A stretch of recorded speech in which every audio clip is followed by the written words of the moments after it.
What if the money in your pocket wasn't real? This story takes place in India, where a group of people discovered a way to copy the country's currency, but not in the way you're thinking. No machines, no obvious fakes. Instead, they used a method so clever that even experts struggled to tell the difference.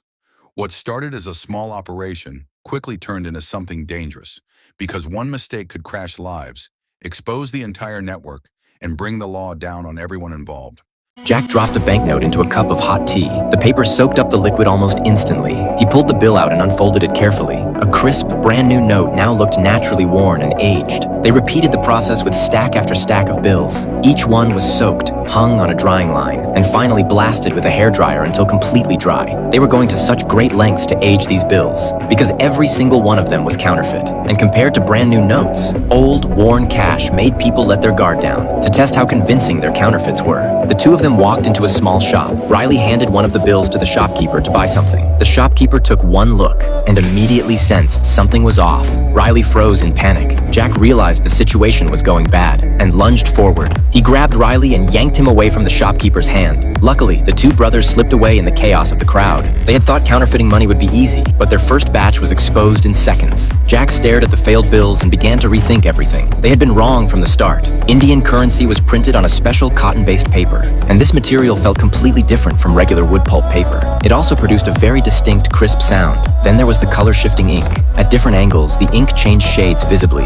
And of course, the embedded security strip. If they wanted to create high-quality fakes, they would have to solve all of these problems. And every detail on the notes needed to be drawn by hand, because the microtext printed on real bills would appear distorted if scanned, even with the world's best equipment. So the only solution was hand-drawing the initial artwork, then shrinking it down, engraving it, polishing it, and applying chemical treatments. Only then could they produce a proper printing plate. But since the cotton-based paper was tightly controlled by the Indian government, they had no way of buying any. Their only option was to find a substitute that felt similar. After days of searching, Jack finally spotted a clue in an advertising booklet. They discovered that by layering two sheets of paper together, they could get almost the exact feel of the real thing. Even the thickness matched. They bleached the sheets, printed each side separately, punched holes in the front layer, inserted the security strip, then glued everything together. This created a perfect sandwich structure. With the paper solved, they moved on to the second problem, the color-shifting ink. By mixing commercially available metallic paint and ink, he produced a color-shifting effect realistic enough to fool most people. They coated the bills with a layer of clear varnish, giving them the crisp texture of real currency. Then they artificially aged the notes again to test the quality of their new batch. They returned to the same street corner shop. If you enjoyed this recap, subscribe for more and watch the next video for